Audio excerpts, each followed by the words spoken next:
NBC tonight at 8, 7 Central. I'm your guardian angel. This is the season to believe miracles can come true. I want to live again. Welcome home, Mr. Bailey. It's a Wonderful Life, a holiday tradition you can't see anywhere but here. Merry Christmas! James Stewart, Donna Reed, a Christmas Eve event. It's a Wonderful Life, NBC tonight at 8, 7 Central. Buffalo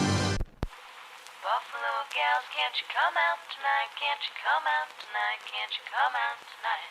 Buffalo gals, can't you come out tonight and dance by the light of the moon? George Bailey, I'm lucky till the day I die. George Bailey, every Christmas Eve you make me cry. Oh, George,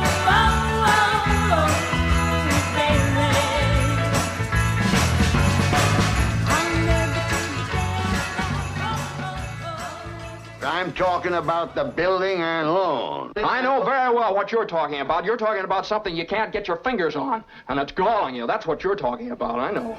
Potter wanted to own everything in Bedford Falls, but George Bailey was there to stop him. Since then, Potter seems to have become a role model of sorts for those doing business in America. Over the past 30 years, there has been an increasing consolidation in almost every field.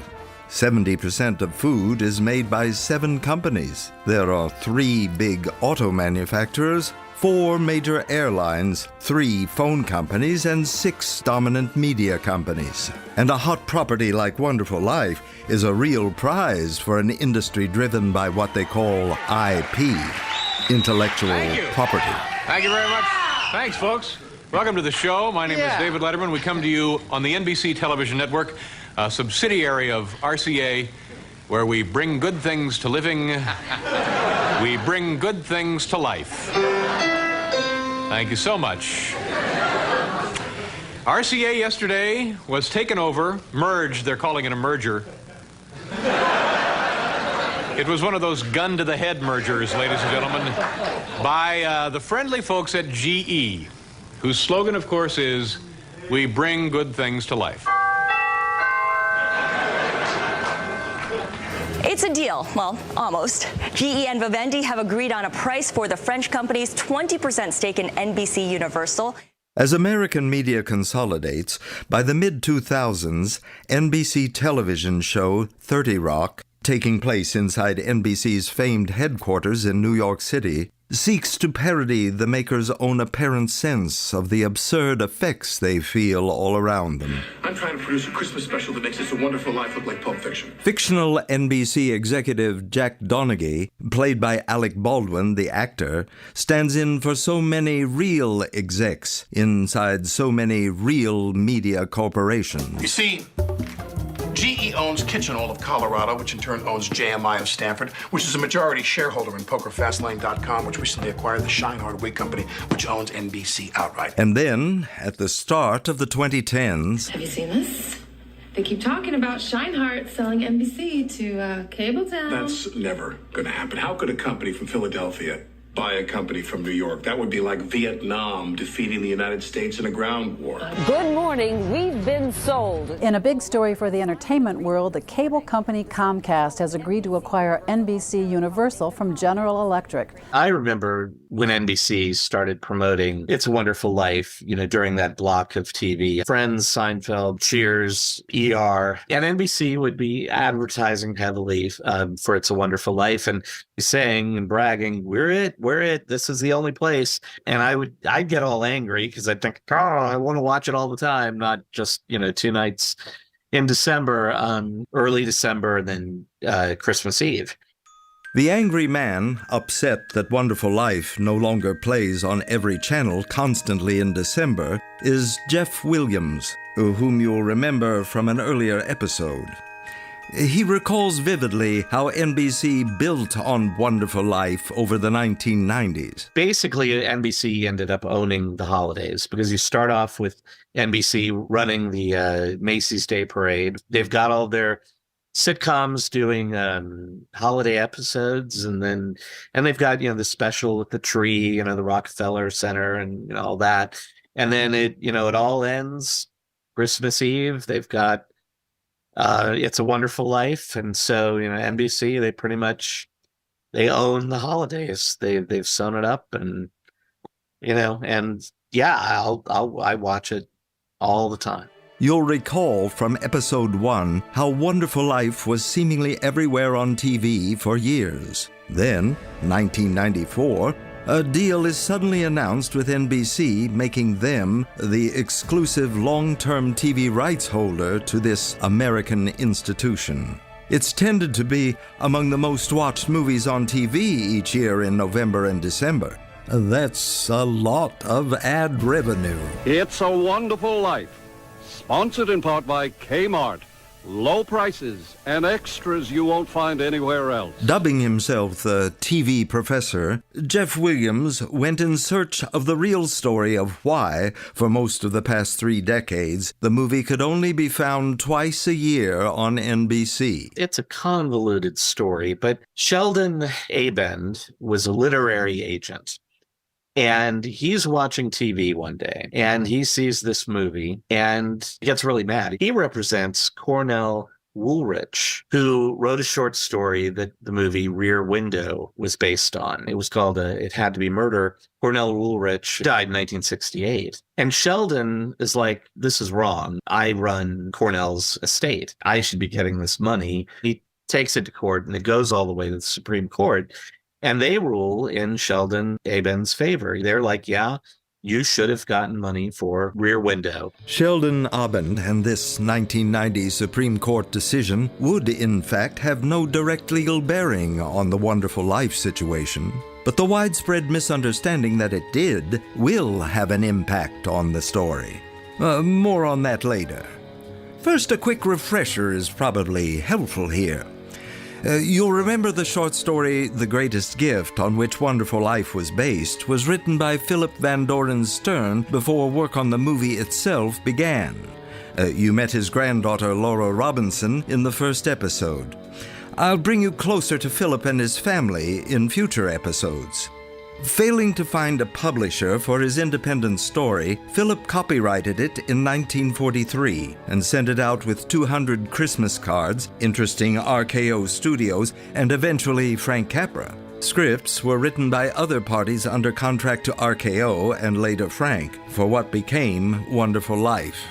After Wonderful Life failed to meet expectations at the box office in 1947, Banks threatened to foreclose on its director, Frank Capra, who was forced to sell his independent company, Liberty Films, and its movie Wonderful Life to the movie studio Paramount. Less than a decade later, Paramount resold it to National Telefilm Associates, NTA, whom you learned about in an earlier episode. They and their legal team, led by Rashida Jones' grandfather, overlooked renewing the copyright of Wonderful Life in 1974. And thereafter, the public perception became that anyone could do anything they wanted with the movie.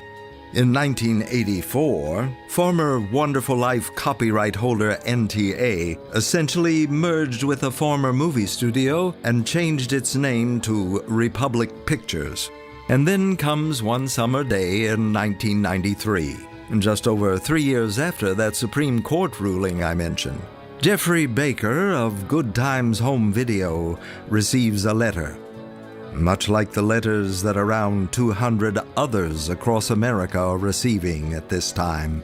He opens it. The law offices of James P. Tierney, 100 Wilshire Boulevard, 12th floor, Santa Monica, California, 90401. June 10th, 1993. Dear Mr. Baker, we have learned that you may have been exploiting the motion picture entitled It's a Wonderful Life. If you have been exploiting the film in any media, you have been violating my client's rights under the copyright laws of the United States. The above-referenced music publishers own all of the copyrighted music in the film, and Republic is the exclusive licensee of the right to copy and exploit the music in the film.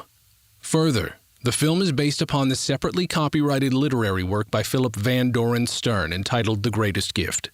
Republic owns the exclusive rights to exploit the story as embodied in the film during the renewal term of copyright in the story. We understand that the copyright in the film as a derivative work was not renewed, and, as a result, any new matter added to the separately copyrighted musical compositions and the story in order to create the film is apparently unprotected by copyright in the United States of America, its territories, and commonwealths. However, copyright nonetheless exists for the musical compositions and story used in the film because their respective copyrights were timely renewed. As the United States Supreme Court recently stated, the use of copyright works in the creation of a derivative work does not limit or impair the exclusive rights granted by copyright law to the proprietors of the underlying works. Los Angeles Times, November 23rd, 1993. Company Town. Yule with Less Wonderful Life. Tune in. Over the next month, you'll see what a holiday season's like without It's a Wonderful Life airing nonstop on television. It's Wonderful Life stopped being freely available for broadcast as a result of the Supreme Court decision in 1990, upholding the rights of the owner of a short story on which Alfred Hitchcock based his Rear Window thriller. That caused Republic Pictures, which had assumed It's a Wonderful Life was in the public domain, to look closely at the rights it held to The Greatest Gift, an obscure short story by Philip Van Doren Stern, and which Capra loosely based his film. Bolstered by a U.S. Supreme Court decision, lawyers are now succeeding at doing what the film's evil Mr. Potter always wished he could do, rein in the Baileys. There are some factual errors within this Los Angeles Times reporting by Jim Bates that you just heard, the result of Jim's direct conversations with people inside Republic. Just before Thanksgiving, 1993, Jim learns of the letters that have gone out and heads to Republic's offices in Beverly Hills to find out what exactly is going on. He meets with Russell Goldsmith, its CEO, who makes clear he believes his company is losing millions they might otherwise be making from Wonderful Life. I knew Russell, because part of my beat was covering film companies, and I know I'd met with Russell and met with Republic a few times and got to know them. I also covered Blockbuster as a company, and they made investment in Republic. So I got to know Russell. I actually knew Russell's father. To his father, I previously, prior to covering entertainment, covering banking, and Russell's father, Bram, was the head of City National Bank, which was the bank to the stars in Hollywood. Russell later, after leaving Republic, ran City National for a number of years and just retired. With the 50th anniversary of Wonderful Life approaching, and with Blockbuster purchasing a stake in Republic, and a merger with Aaron's Spelling Entertainment on the table, Goldsmith is looking for ways to increase the value of Republic, which will sweeten the proposition of acquisition by a bigger fish. He turns to corporate attorney James Tierney. Wouldn't it be nice for them if they could regain control of Wonderful Life? They hatch a plan, as they explain to Jim. I want to make showings of Wonderful Life rare enough that the networks will be eager enough to air it during the holidays and make a deal out of it. I'm sure that's something that he told me. So I'm sure they'd asked, why do you want to do this? He would have said, look, here's what we'd like to do. And, we've had this idea that we could maybe make have it as a special release on video and have it primetime special. And so, we're not going to let all these stations air it. We're sitting at the cease and desist letters. Tierney, the Republic lawyer, tells Jim, "We're trying to resolve this without filing 200 lawsuits. We would resolve all of them, but we'd like to win this amicably first." Jim wonders, if Republic has story rights to The Greatest Gift or any other story rights that would allow them to control showings of the movie Wonderful Life now, why have they not asserted those rights earlier? The answer to that one is never made totally clear to Jim. But Republic has also gone out and purchased rights to songs written before Wonderful Life was made that were used in the soundtrack. Any local station airing the movie with the soundtrack embedded under every scene would seem to be violating Republic's newly acquired license to the music, regardless of whether the movie itself is or is not in the public domain. My recollection is buying the music rights was the key element. It wasn't so much as saying we own, because if they theoretically own the rights from, ever since NTS failed to renew it, if they still owned it, they theoretically could have tried to invoke it then. But obviously they felt, let's get the get the music rights. And that's what kind of put it over the top. I imagine there was some bit of uncertainty involved in terms of, is that enough to accomplish what you want to accomplish? Having the rights to the short story and the music. The music was a pretty clever thing to do, because then, as he pointed out, you have two things there. You also own the negative, but you have two things there that you can use to try to enforce this. Those two elements, Republic's vaguely stated rights to story related to Wonderful Life and their acquisition of the music, are characterized by lawyer Tierney to Jim as two barrels of a shotgun. Jeff Williams again. You've got all these small TV stations, and they don't have deep pockets. You're not going to go to court for the right to show this one movie for free at Christmas. I mean, I don't think there was one actual court case.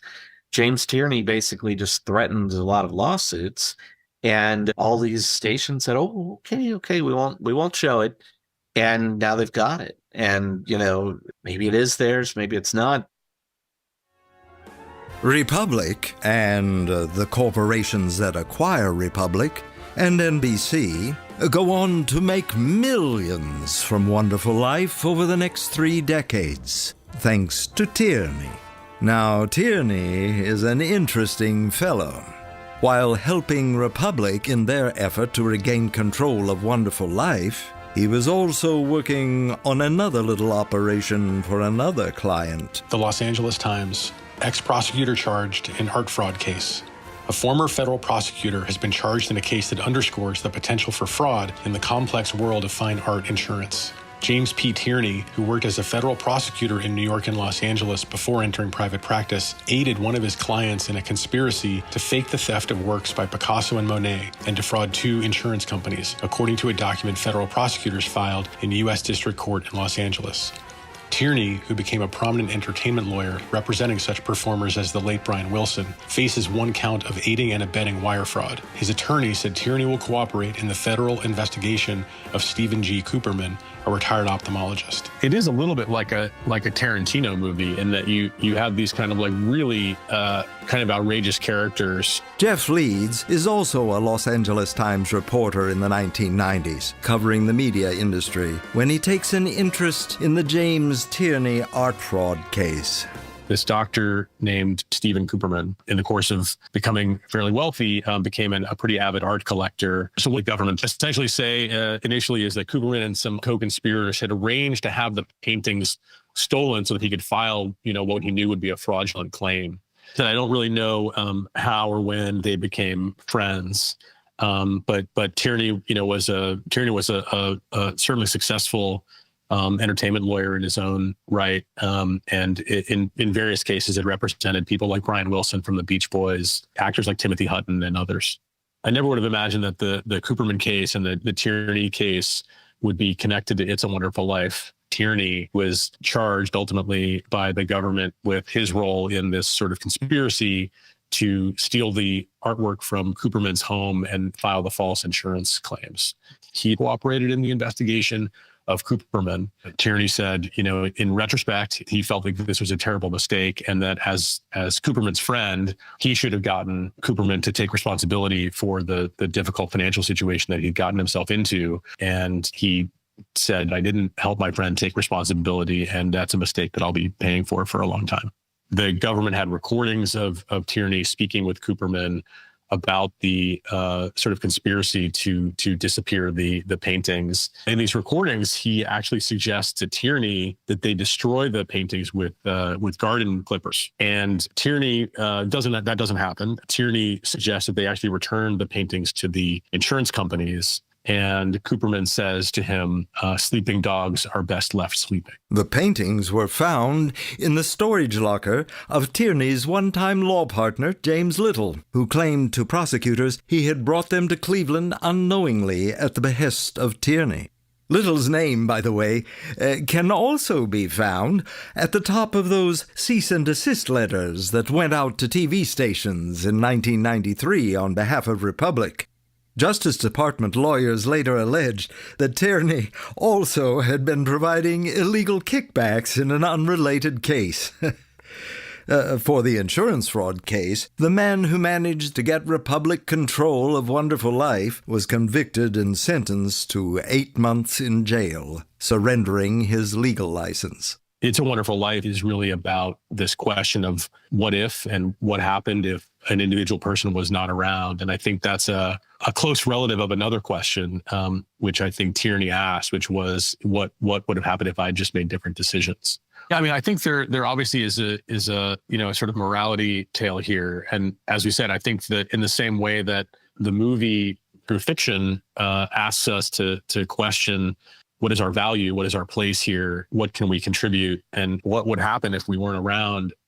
I think the real story, the actual story of Tierney and this friend of his is about, I guess, what happens if we were to make different and better decisions. At the time this was going on, Tierney was kind of representing Republic and in trying to sort of regain control of what they probably knew was a really lucrative title to have.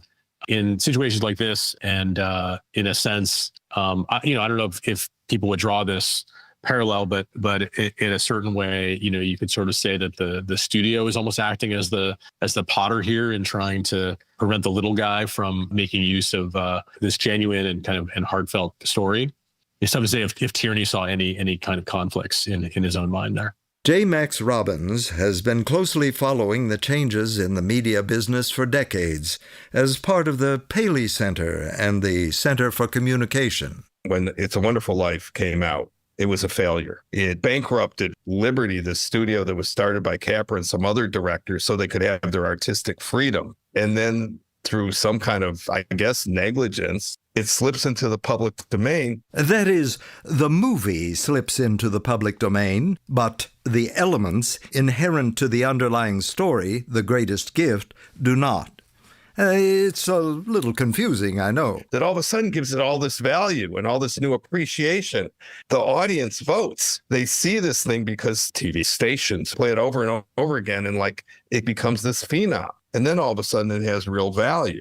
And the powers that be in the industry say, whoa, whoa, whoa, whoa, whoa. Now let's make some money off this film. With media consolidation, from a bottom line point of view, you see how people making these deals see value where others don't. I just think it was all bets are off. I mean, even though in 92 through 2000, you had Democrats in the White House, they were very pro-business. It seemed like every week there was another merger. United Press International. Spelling Entertainment Group and Republic Pictures announced Monday they will merge operations in a $100 million deal, showing the expansion of Blockbuster Entertainment in Hollywood. Home video giant Blockbuster bought nearly half of TV program producer Spelling earlier this year for $165 million. Spelling said it will use the money from the new shares issued to Blockbuster to finance the merger with Republic. Upon the closing of the merger, Russell Goldsmith, Chairman and Chief Executive Officer of Republic, will become President and Chief Executive Officer of Spelling. Blockbuster has been on a buying spree for the past year. With Goldsmith claiming control of Wonderful Life among its other properties, the potential for Republic's acquisition by Viacom becomes real. And a lot of what people wanted to have is they wanted more libraries. You have libraries, you can create networks. You have both content and distribution. Regulations got pushed aside. You can own TV stations and you can own studios and you can own cable systems. All these things come together. Washington Post, January 8th, 1994. In a drama worthy of a Hollywood cliffhanger, video retail giant Blockbuster Entertainment and cable TV programmer Viacom announced an $8.4 billion merger yesterday, and in turn said they will pool their efforts to buy Paramount Communications with Blockbuster's help. Viacom's merger with Blockbuster demonstrated the lengths to which Viacom, the owner of MTV and other cable television properties, is willing to go to stay in the running for Paramount. Paramount's movies and TV programs are coveted because they will someday feed the much-predicted 500-channel TV system. Viacom's tenacious 70-year-old chairman, Sumner Redstone, would become chairman of Viacom Blockbuster and own 61% of the voting stock, a stake worth around $5.1 billion. They won, we lost. That's how QVC concedes defeat to Viacom in the 5-month multi-billion-dollar battle for Paramount. While viewed as a personal duel between Viacom chairman Sumner Redstone and QVC chief Barry Diller, the struggle for Paramount is also a quest for content to program the voracious information superhighway. And so the claim to control of Wonderful Life seemingly transfers to Sumner Redstone, the 21st richest man in America, soon reuniting the movie with Paramount for the first time since they sold it off to NTA in 1955. So you just saw this flurry of mergers. Cap Cities buys ABC, and then Disney buys ABC. The Time Warner merger, the disastrous AOL merger. Not everything worked out as planned. You see all this consolidation in the cable business. You see the telcos getting into the entertainment business. You see all these companies scale up.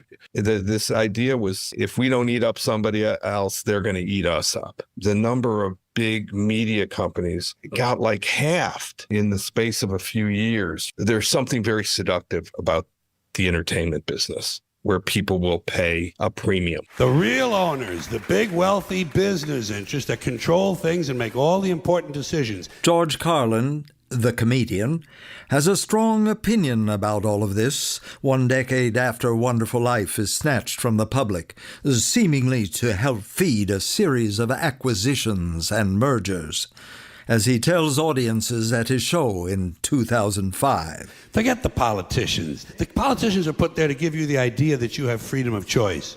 You don't.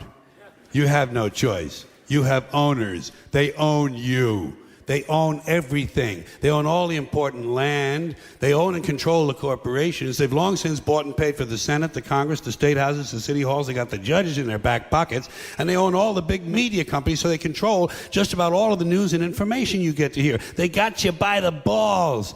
They want your fucking retirement money. They want it back, so they can give it to their criminal friends on Wall Street. And you know something? They'll get it. They'll get it all from you sooner or later, because they own this fucking place. It's a big club, and you ain't in it. Imagine where we'd be now if Shakespeare was still in under copyright. We'd be able to do fewer things with Shakespeare, and we like doing things with Shakespeare. Peter Yazzie is an attorney widely known for his specialty in copyright law. He has a strong point of view on this subject, which will become clear as you listen. As such, he has followed the story of Wonderful Life over the years, and he has long suspected there may be some bad interpretations out there, ones that have coincidentally served the interests of certain corporations. Public domain goes back forever, and its purpose is to make sure that after the benefits of copyright have been enjoyed by whoever is entitled to them for a fixed period of time, the public at large can enjoy the availability of that material as source material. Peter is not aware of any instance in which Republic in the 1990s, or Viacom or Paramount to this day, have publicly challenged that NTA made a big whoops in failing to renew copyright to the movie Wonderful Life in 1974. And as such, Peter believes all versions of the movie's scripts fell into public domain too. The script has no independent copyright. And honestly, I don't think they've even ever asserted that it does. And if they had, they would have been dead wrong. And the reason is that the script was written for the film and incorporated into the film. And insofar as the script was incorporated into the film and the film went into the public domain, those bits of the script went right along with it. Remember those 2 barrels of Republic Attorney James Tierney's metaphorical shotgun? The one he brought around to small TV outlets in 1993. Peter believes Republic did have a little ammunition in that one shotgun barrel, music rights, thanks to their late-in-the-game exclusive licensing of some of the popular songs used in the soundtrack. Ones that had not been written for the movie and therefore would not have had any possibility of falling into the public domain. Regarding that other barrel of Tierney's shotgun, story rights, Peter says it's hard to assess, having himself admittedly not seen any historic or potentially ongoing agreements that exist between the greatest gift writer and his heirs and Republic and their successors. He therefore can only speculate that there could have been merit to Republic's story-based argument for control of Wonderful Life in 1993. Switching subjects for a moment, a few times earlier in this episode, you've heard reference to that 1990s Supreme Court decision related to Sheldon Abend. Legally, this case with regard to Wonderful Life is a total red herring. But despite this, it served as what Hollywood people might call an inciting incident for Republic's sudden push to regain control. 13 years before, it was Peter Yazzie himself who had argued for the opposite outcome in a case before the U.S. Second Circuit Court of Appeals. On the one hand, you're arguing about, doctrine. It says here in the statute book, and we should interpret that as meaning whatever. And then on the other hand, you're arguing about policy. You're saying a good rule would be this one, and the other rule wouldn't be so good. And we argued that once the movie was made, it was no longer under control of the rights holders in the book or story. We said that made sense because that was a rule that was likely to maximize the amount of exposure that the derivative work would receive. There would be fewer hurdles to jump for anyone who wanted to use the derivative work. And that would be true even in cases where the derivative work was under copyright.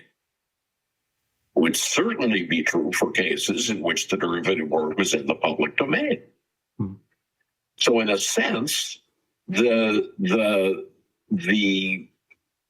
what happened in the 80s with It's a Wonderful Life seemed to vindicate the policy argument that we had been making. The appeals court agrees with Peter in 1977, but other appeals courts rule differently over the next decade plus, setting up a need for Supreme Court clarity that comes in 1990 with the Abend case.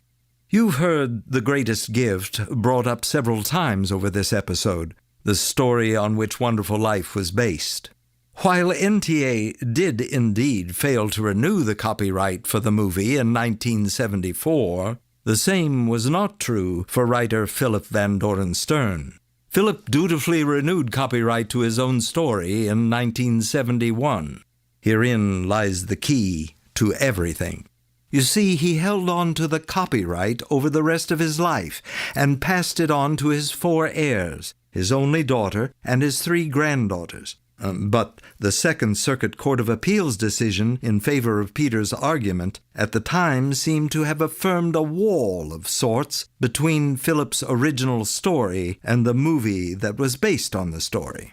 Then came 1990, and this Sheldon Abend, to whom we've been alluding, who took the man who brought George Bailey to life, Jimmy Stewart himself, to the U.S. Supreme Court, along with other stakeholders in Jimmy's movie, Rear Window, in a case called Stewart versus Abend. Shelley Abend was really in a different business, and that was the business of buying up loose literary rights and then turning around and using those rights to threaten, I don't want to say extort, but to extract settlement. Sometimes it was just the nuisance value. One day, Abend acquired the story rights behind Cornell Woolrich's It Had to Be Murder, which had been loosely adapted into Jimmy Stewart's and others' classic movie Rear Window. In it, Jimmy had played a character one might almost imagine George Bailey could have become in another universe had he actually lived out his youthful dreams in the city. It's about time you got married before you turn into a lonesome and bitter old man. Yeah, you just see me. rushing home to a hot apartment to listen to the automatic laundry and the electric dishwasher and the garbage disposal and the nagging wife. So Ovid had bought these rights from Chase Manhattan Bank for $650. And in this case, he bought low and attempted to sell high. Oben's Rear Window suit eventually ended up before the highest court in America. And this time the justices sided with Oben's argument, not the argument Peter had won in the 1977 case. Oh, this takes me back. It takes me back. This was one of the great disappointments of my life, this decision. This Supreme Court decision, the Oben decision, which basically said the derivative work is always tethered to the new work. The derivative work never achieves escape velocity, as it were. The Rear Window ruling involved copyright renewal in an underlying story after the author of the story had died. So this did not pertain to Wonderful Life.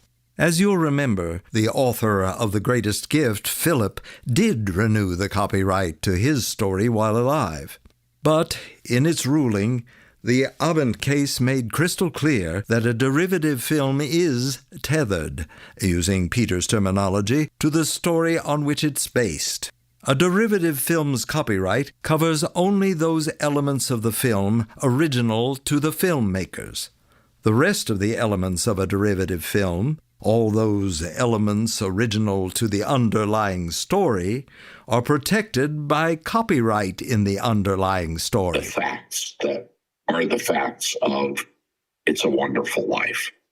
But the decision was clear enough in its implications so that it set the scene for Republic's and then Paramount strategy with respect to recapturing control of It's a Wonderful Life.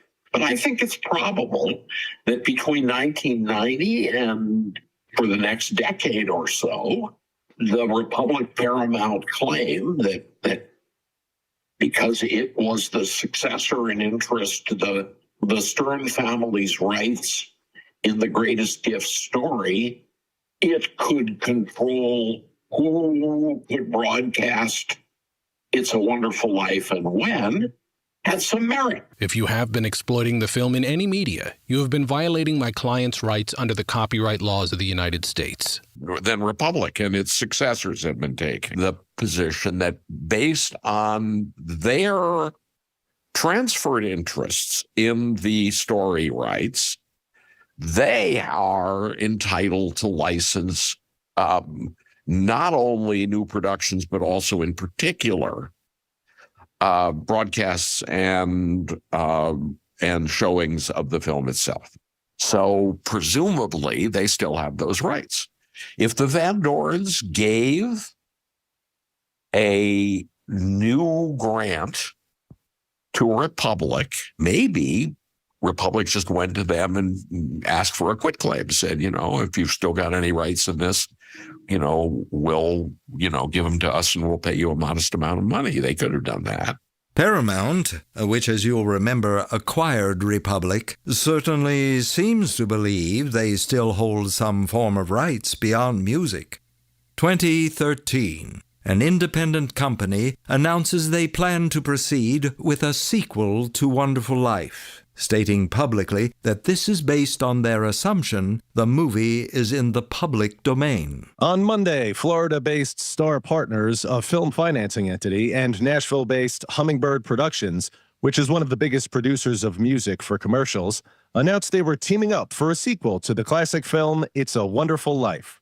The producers had lined up Carolyn Grimes, who played George Bailey's daughter Zuzu in the original film, to reprise her role as Zuzu, now an angel as she visits Bailey's grandson, who is far from perfect.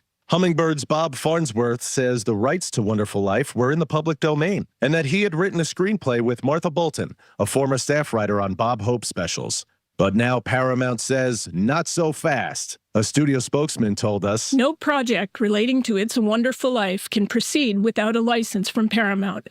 To date, these individuals have not obtained any of the necessary rights, and we would take all appropriate steps to protect those rights." So, it appears for now anyway, that Paramount intends to continue forcefully asserting that it holds the power over this movie. Their music rights would not allow, in this 2013 instance, an ability to challenge a sequel.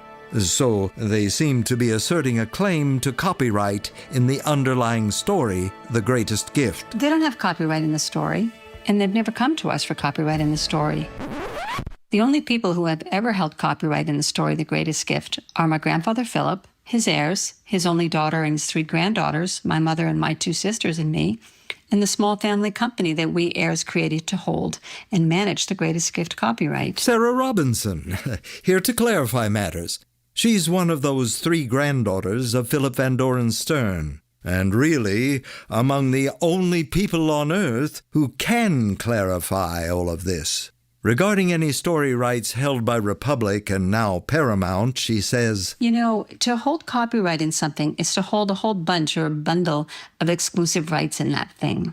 In 1944, when my grandfather sold the movie rights to his story, the rights to make movies from the story, and TV and some limited radio, he didn't sell the copyright in the story or any of the other rights in the bundle. He held on to copyright and those other rights. That 1944 agreement was very specific in describing the movie, TV, and limited radio rights he was selling. And the agreement also stated plainly that my grandfather held the copyright in the story. In fact, the agreement required him to renew the copyright when the time came, which he did, of course. My grandfather made this agreement in 1944 with a Hollywood agent named Frank Vincent. Vincent transferred the agreement to RKO, which turned it over to Frank Capra. And in 1946, Frank Capra used the 1944 agreement, the movie rights in the 1944 agreement, to make It's a Wonderful Life. At some point after that, both the movie and the 1944 rights agreement made their way to NTA, and of course NTA failed to renew copyright in the movie. NTA later changed its name to Republic. And in the 1990s, when Republic made its claims about rights it held in the story, all Republic had for rights in the story were those same rights that Capra had had back in 1946, those 1944 rights to make motion pictures of the story and TV and limited radio. Republic didn't have copyright in the story or any other rights in the story's copyright bundle. My grandfather never let go of that copyright, except when he died and passed it on to us, his heirs, via his will. So all those times that Tierney and Republic said, or implied, they held copyright to the story, it was always held by Philip and his heirs and them alone? In that case, Tierney's 2-barreled shotgun would have had at least one empty, the story rights. And had some enterprising person back in the early 1990s been able to strip the soundtrack of those popular songs Republic had licensed and simply replace them, well, Tierney may well have ended up totally unarmed. Just imagine that alternative universe. Would the Republic and Aaron Spelling merger have gone forward with that nice little promotion for Russell Goldsmith? Would Republic have still enticed sales with Blockbuster and Viacom? And what about NBC, without Wonderful Life to build its holiday programming around so effectively? Interesting to think about, isn't it? And another thing, this isn't about copyright to The Greatest Gift, because as I've said, copyright's always been held by Philip or his heirs. But it's interesting. The copyright law allows authors of works copyrighted before 1978 to terminate or take back grants of rights they've made after 56 years have passed. And if an author dies before 56 years passed, the author's heir gets that right to terminate. So 56 years after my grandfather granted out those 1944 rights to make movies, TV, and limited radio from his story, my mother, his heir, terminated that 1944 grant. That was in 2000. And the upshot of this is that in 2000, Republic lost the rights it had held in The Greatest Gift, namely those movie, TV, and limited radio rights. My mother got those rights back, and she placed them into our small family company. But in the Potter-dominated corporate America of today, do the actual legalities make any difference? Or is it about the golden rule? May he who has the gold makes the rules. A guy by the name of Michael Klinghoffer, who was a TV producer in New York for decades, found out that the only thing copywritten about It's a Wonderful Life was the soundtrack, and took it to Comedy Central and said, hey, why don't you guys do something with this? And my friend Kent Alterman at the time was head of development in New York for Comedy Central. And he had like sort of an open call of writers that he knew, like, come in, pitch your idea for what to do with It's a Wonderful Life. My idea was very meta because I grew up seeing the movie rerun over and over and over and over and over again. And so my idea was that who would be more sick of this movie than George Bailey? Hiya, George. Ernie, I'm sick of doing this darn movie. Would you mind driving me to another one? George, you're supposed to ask for a ride home. George Bailey, what's all this ad-libbing? Ad-libbing? I am not. So I took that to Kent, and he said, yeah, this is great. This is the way to go. Are you interested in working with these guys, the Upright Citizens Brigade, which at the time hadn't done anything on TV. They were, I think, about to start work on their first pilot. They're really talented, and you guys could all do the voices. And I did the voice of George Bailey just as a scratch track until we found, the star that would do it. They couldn't get anyone with a name to do it. Come on, Mary, play along. You of all people should be interested in turning this movie into something else for once. Just do the script. It'll be great.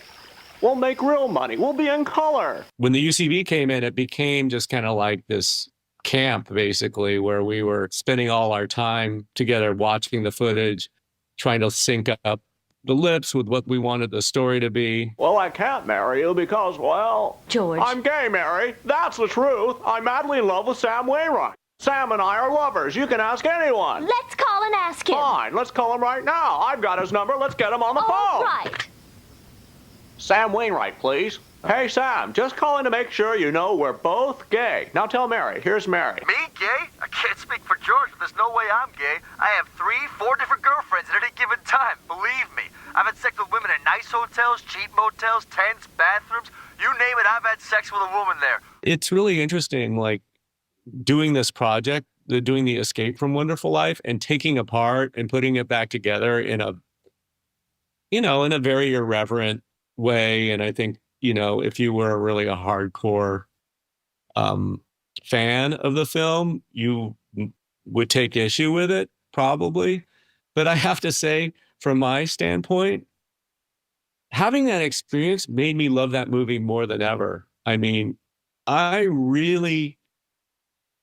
it's such a weird movie, first of all. Like, structurally, I've written a bunch of screenplays and read a lot of books on screenwriting and gone to, studied screenwriting.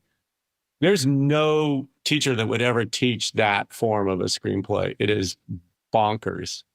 And the intensity of the darkness of it, too, is very unusual for that time. The freedom that the filmmakers felt to go into this sort of deep, dark underbelly of, like, human experience was revelatory.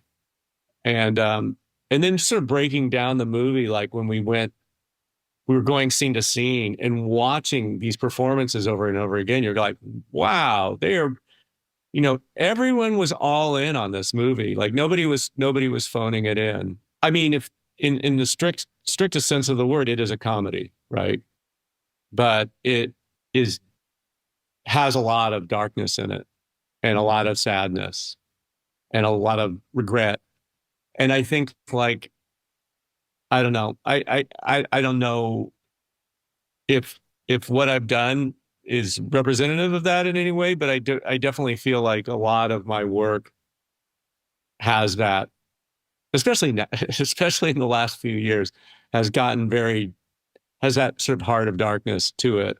Even though I've never written anything that wasn't a comedy, there's always a happy ending, because I can't deal with that thing where everything's just shit and then something ends. It makes me want to kill myself. So I always write with hope, but this is a very hopeful movie, but it's not afraid to travel into these sort of dark recesses. Really weird too, and then you've already seen him be kind of the Jimmy Stewart character you expect. And then a lot of the movie seems like it's just undermining that, and making him, like you said, almost like a thug and like this weird guy, like everyone's like, what is with this guy? He's, getting drunk and punching people and harassing women. And yeah, that's a really good point. Well, I think Capra did a really great job, obviously. And I think that was his thing. Obviously, there's more than one movie in this movie, right? So when he goes back in time with Clarence, it is a noir film because Pottersville is very much a noir town.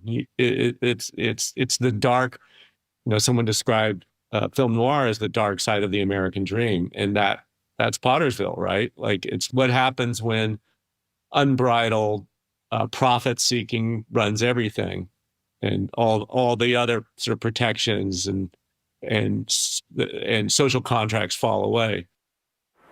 Today, Viacom and CBS announced the two media and entertainment companies will merge. At a news conference in New York, Viacom chairman and CEO Sumner Redstone met with reporters to discuss the deal. 5 years after Wonderful Life first seemingly falls under the control of Redstone, this partnership seems almost dictated by destiny. What we are announcing today is a merger of equals. We will create an $80 billion giant, the largest media transaction in the history of the media industry. And this will generate enormous benefits for the shareholders of both companies.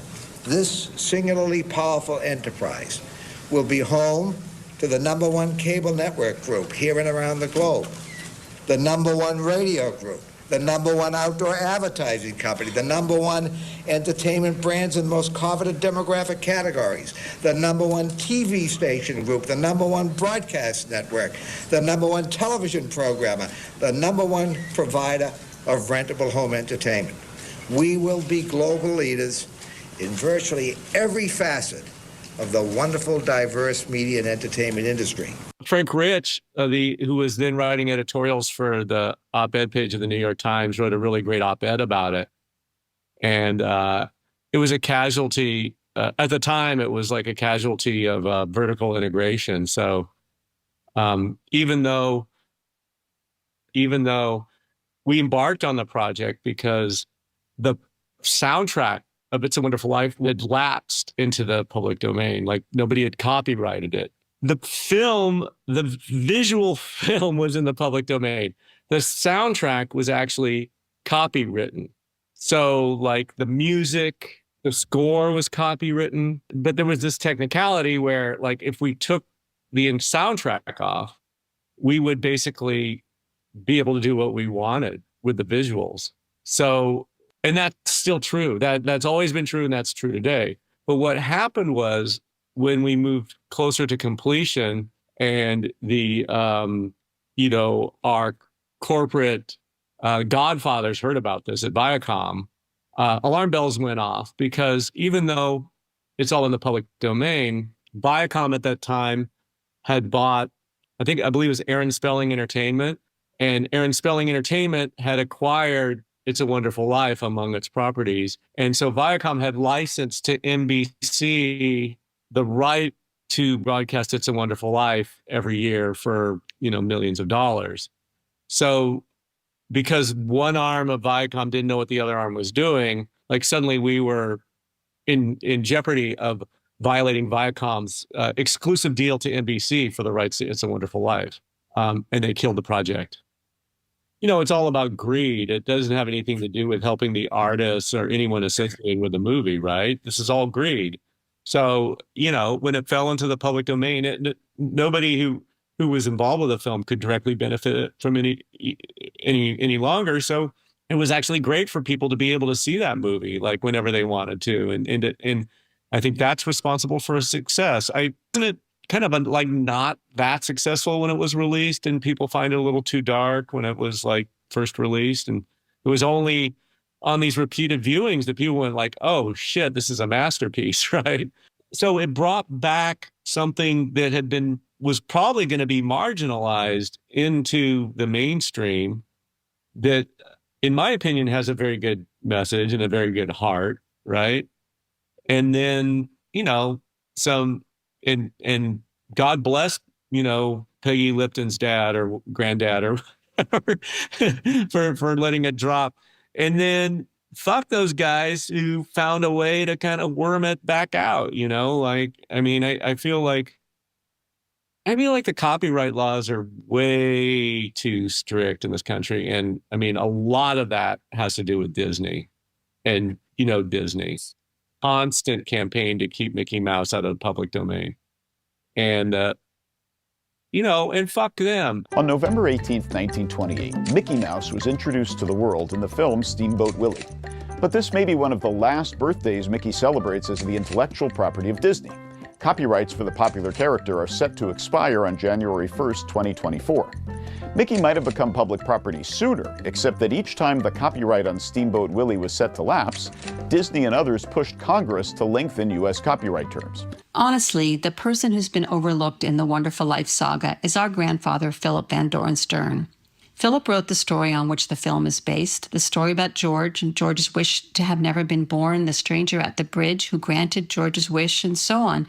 That story sprung from Philip's imagination, and he worked on it over a period of years before he published it. He copyrighted it, and he renewed copyright when the time came. For a bunch of reasons, neither he nor his heirs ever sought to control showings of the film It's a Wonderful Life after NTA failed to renew copyright in the film. But he and we have worked hard to let people know that they can't make adaptations of It's a Wonderful Life without getting a license from us. This is because to make an adaptation of Wonderful Life is to use the underlying story. The only exceptions to this are if the adaptation is based solely on elements of the film that are not in the story, or if the adaptation, say a spoof, could be considered fair use. Any other adaptation, remake, or whatever, in any medium, including since 2000, movie, TV, and all radio, requires a license from us, the copyright holders. And if it isn't licensed, it's an infringement. And I can tell you a key element of any license from us is that you credit Philip and his story. A lot of people have just not understood this or ignored it. We spent a lot of time and effort pursuing infringers. And we're just, for a long time, we were just 4 people. Now we're just 3, as our mother, Philip's daughter, passed away in 2019. In truth, we've always been successful in getting infringers to understand that they're infringing. Over the past few years, we've made 6 settlement agreements that together cover 12 infringing dramatic stage or stage musical works by 11 different writers and composers and 5 licensors of those works. And then again, there have always been people who do understand that they need rights from us, and we have granted options for various types of productions. And I'm very hopeful about them. I would just say on those, stay tuned. But the point here is simply, let's not forget that copyright law protects, for a time, the rights of creators. Walt Disney, definitely, he should have benefited from creating that character. But he's been dead for forever, So it's just I feel like creators should benefit from their creations. And I will go to the mat on that. I work, I'm a hardcore member of the Writers Guild and everything else. And, I believe that you should get residuals on your work and you should get these, royalties or whatever. But, after a certain point, fuck it, it belongs to the world. That's what art is anyway. It always, belongs to the world. And there was something very liberating about being able just to go in and cut up the movie and reorder it. And like I said, if you were a hardcore fan of the movie, you probably wouldn't want it. You probably wouldn't care for it, but that's okay. It was for people who came at it from a certain point of view, who wanted to laugh, be entertained by this wonderful movie in a slightly different way. And that was fine. And like I said, and that's gone. And the movie is still there. So the movie has stood the test of time. Principal Skinner, the happiest place on earth is a registered Disneyland copyright. Well, gentlemen, it's just a small school carnival. And it's heading for a great big lawsuit. You made a big mistake, Skinner. Well, so did you. You got an ex-Green Beret mad.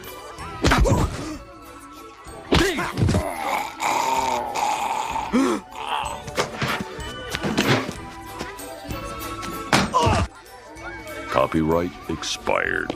I remember when Matsushita, the big Japanese electric company, bought Universal, and they seemed like they were paying a big premium. Sony had bought Columbia. Who's really running the show and shaping our mass consciousness? Certainly, you have to look at Amazon, Apple, Facebook, and Google as major players who all are in the distribution business. They're all in the advertising business, and they also really command our attention.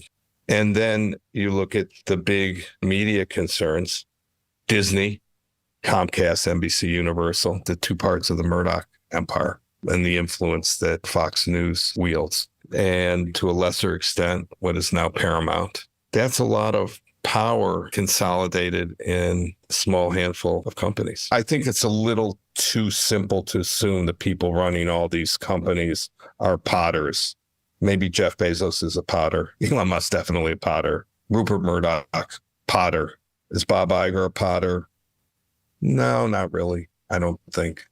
Are the heads of Google potters? No, not really. Mark Zuckerberg, definitely a potter. I think that when you put profit-seeking motive above all else, you're taking your eye off the ball of what impact what you're creating has on society. Everything becomes about shareholder value. And in the wake of all this, who gets burned are consumers. We end up paying more and jobs are lost. Venerable brands known for creativity get destroyed. It was part of I think, an overall change in corporate America. Big news tonight about our company. As of tomorrow, Viacom CBS will be known as Paramount.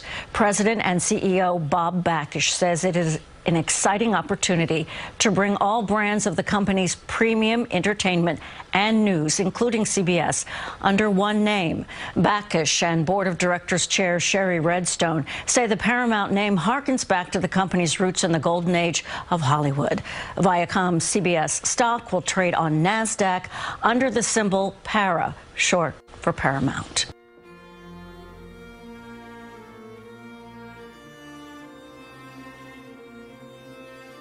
George Bailey was never born. Visit SaveGeorgeBailey.com to join the mission. There you'll find links to works by this episode's participants. Learn more about how to celebrate George Bailey Day on Saturday, December 9th, and annually the second Saturday of December hereafter by hosting your own Wonderful Life viewing party. Tell your friends to listen to this show, subscribe, like, comment, and post about it on social media, #SaveGeorgeBailey. Subscribe to our Patreon to hear uncut interviews and bonus content. The podcast also available on YouTube. iHeartMedia presents a Double Asterisk iHeartMedia co-production in association with True Stories. Created, written, and directed by Joseph, Kurt Engfer, and Rayno Vishelski. Kurt Engfer, producer and supervising editor. Rayno Vishelski, producer and journalist. Elizabeth Marcus, editor. Roy Sillings, narrator. George Bailey theme song by Carolyn Sills. Buy her albums. Soundtrack composed by Zachary Walter. Buy his albums and the original soundtrack to this podcast available wherever you get your music. Mallory Kenoy, co-producer, writer's assistant, archival producer, and fact-checker. John Autry, sound engineer, additional editing, sound design, and mix. Executive producers, Dave Cassidy, Kurt Engfer, Lindsay Hoffman and Beth Ann Macaluso for iHeartMedia, John Duffy for Double Asterisk, Ruth Vaca for True Stories, Rayno Vishelski for Double Asterisk and True Stories. Elizabeth Hankuch, associate producer. Brandon Lavoie and Ryan Pennington, consulting producers. Keith Sklar, contract legal. Peter Yazzie, copyright and fair use legal. Maddie Akers, archival specialist. Ron Kadish and Benji Michaels, publicists. Kavya Santhanam and Marley Weaver, marketing and promotions. Art and web design by Aaron Kim. Interns were Kyra Gray, Emma Ramirez, Eva Stewart, and Taya Wilson. Podcast license for Philip Van Doren Stern's The Greatest Gift provided by The Greatest Gift Corporation. Their attorney is Kevin Koloff. Recorded at David Weber's Airtime Studios in Bloomington, Indiana. This episode featured, in chronological order, Jeff Williams, Jim Bates, Jeff Leeds, J. Max Robbins, Peter Yazzie, Sarah Robinson, and Jay Martell.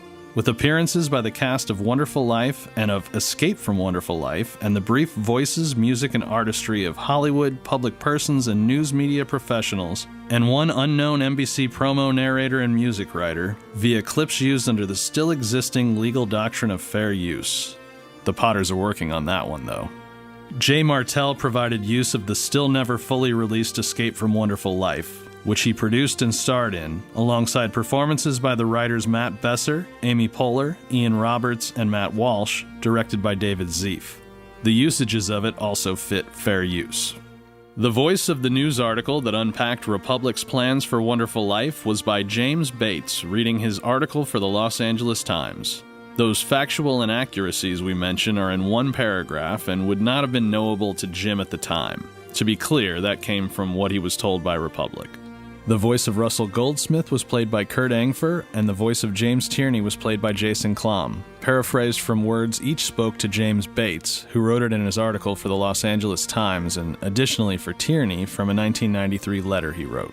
The voice of the art theft news article was by Jeff Leeds from words written by him in articles for the Los Angeles Times. The voice of the Spelling Republic merger reporting, from words written uncredited in an article for the United Press International, and of the Blockbuster Viacom merger reporting, from words written in an article by Paul Farhi for the Washington Post, was played by Keith Murray. The voice of the Wonderful Life sequel reporting was played by Bill Fitzpatrick, from words written by Aaron Couch for The Hollywood Reporter. The voice of the Paramount representative was played by Elizabeth Marcus, from words spoken to Couch for his Hollywood Reporter article. Go to doubleasteriskmedia.com to hear our other limited-run podcasts, Who is Rich Blee?, After the Uprising, with a bold new season in St. Louis coming summer 2024, and Origins, Birth of a Pandemic. And subscribe to True Stories' new weekly, Everybody Has a Podcast, with Ruth and Ray. If you are feeling like you're on the bridge, please call the AFSP's Suicide and Crisis Lifeline by dialing 988 into your phone, or contact the crisis text line by texting 741-741. Consider donating to or volunteering with AFSP or your local Habitat for Humanity, and make George Bailey proud. We're not affiliated with them, though.